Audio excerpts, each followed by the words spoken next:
E na véspera deste início das aulas surge o alerta: uma em cada 5 crianças em idade escolar tem problemas de visão. É um alerta da Sociedade Portuguesa de Oftalmologia. Entre as doenças que mais afetam as crianças estão os erros refrativos, a ambliopia e o estrabismo. Problemas que podem interferir com as capacidades de aprendizagem. A Sociedade Portuguesa de Oftalmologia avisa que o método mais adequado de detecção é através de rastreios, sendo que o primeiro deve ser feito antes dos 3 ou 4 anos de idade.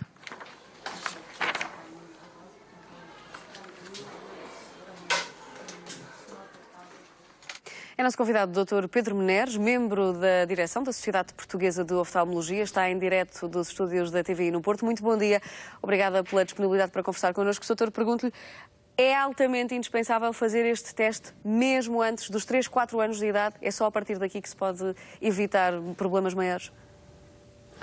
Nós temos idades mais precoces em que por vezes é necessário fazer a avaliação das crianças. Isso é feito, por exemplo, ao nascer, pelos pediatras que têm que fazer rastreio imediato de patologias como o glaucoma congénito e cataratas congénitas que necessitam de intervenções rápidas.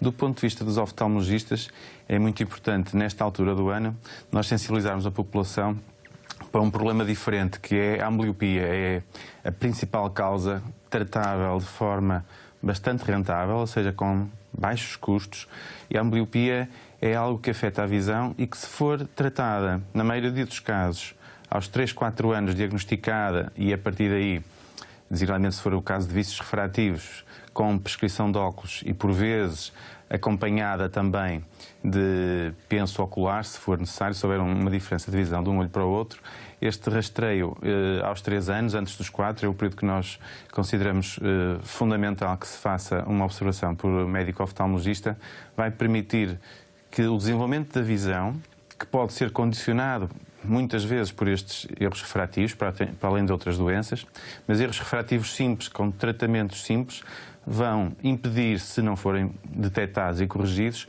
que o cérebro receba um sinal focado da visão, de toda a imagem que nos rodeia. Se essa imagem tiver uma graduação que não se sabe qual é que está e não estiver por isso tratada, o cérebro vai receber uma imagem menos nítida e, nesta idade, a criança até pode não achar isso importante, porque as exigências são mais baixas.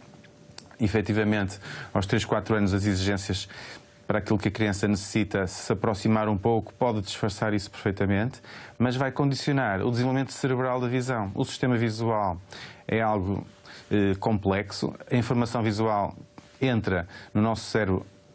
O órgão que o capta, este sentido, é o globo ocular, mas passa para trás uma informação que depois é processada e tratada a nível da zona até mais posterior do nosso cérebro, no córtex occipital. Doutor, nas crianças pequenas, se não forem...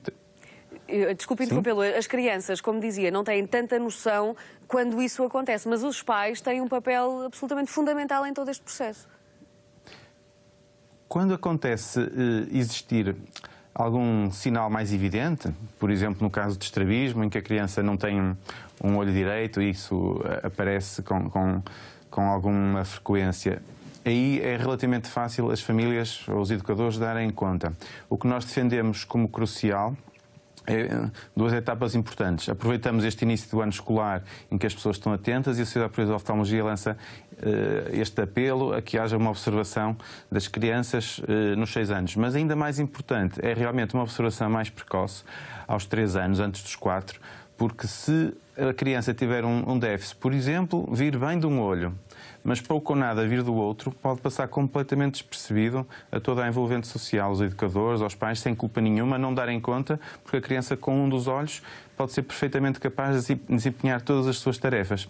E se esse déficit de visão, designadamente de um dos olhos em relação ao outro, for só diagnosticado aos 7, 8 anos, quando as exigências já subiram e aí pode-se notar realmente que há um déficit de visão, não vamos a tempo de o tratar, porque o componente da visão que está em construção, digamos assim, nas idades mais precoces, tem um período crítico, uma plasticidade cerebral, em que o estímulo deve ser perfeito ou bastante bom. Se for abaixo de um determinado limiar, e a influência mais fácil de tratar é a existência de erros refrativos, se existir um astigmatismo, uma hipermetropia, designadamente se for diferente de um olho para o outro, pode a criança fazer todas as suas atividades perfeitamente normais e não haver qualquer sinal para as pessoas levarem a criança ao oftalmologista. Daí ser fundamental fazer-se uma observação aos 3 anos, entre os 3 e os 4, antes da criança por fazer os 4 anos, para ainda dentro deste período em que o cérebro está a decidir se vai aproveitar ao máximo a visão, nós podemos influenciar se houver necessidade disso.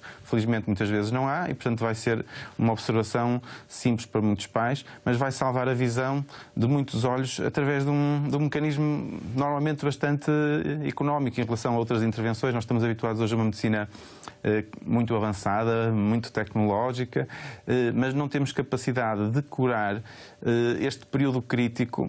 Determina que nós não temos capacidade de influenciar esta ação sobre o cérebro se apanharmos a criança, se a diagnosticarmos, se ela for notada até pela família que aos 9 anos tem um problema de visão de um olho em relação ao outro, podemos ser incapazes de proporcionar boa visão a esse olho, mesmo com uma medicina avançada que pode tirar muitas dioptrias, mas que pode não conseguir, ou corrigi-las com óculos, ou mais tarde até podemos operar em adulto, mas não conseguimos influenciar aquilo que é determinado neste período crítico dos primeiros anos de vida, de modo que é particularmente importante fazer esse rastreio. Evidentemente que existem sinais que as famílias dão conta muitas vezes, mas às vezes também são desvalorizados, designadamente com a televisão.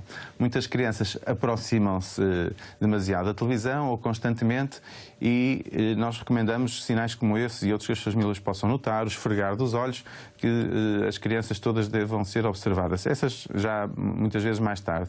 Porque se é verdade que muitas vezes as crianças se aproximam apenas para tentar ver melhor, quase interagir um bocadinho mais com uma televisão moderna e uns desenhos animados apelativos, por vezes isso é um sinal escondido de problemas que ficam resolvidos com a aproximação. O fenómeno de ampliação dos caracteres ou das imagens que uma criança possa estar a ver pelo facto de se aproximar vai fazer com que o problema passe a estar despercebido e esse sinal de aproximação é realmente também muito crucial. Dr. Pedro Meneres, muito obrigada pelas suas explicações e pelas suas recomendações nesta manhã. Muito bom dia. Obrigada. Muito obrigado. A Sociedade Portuguesa de Oftalmologia que agradece esta oportunidade.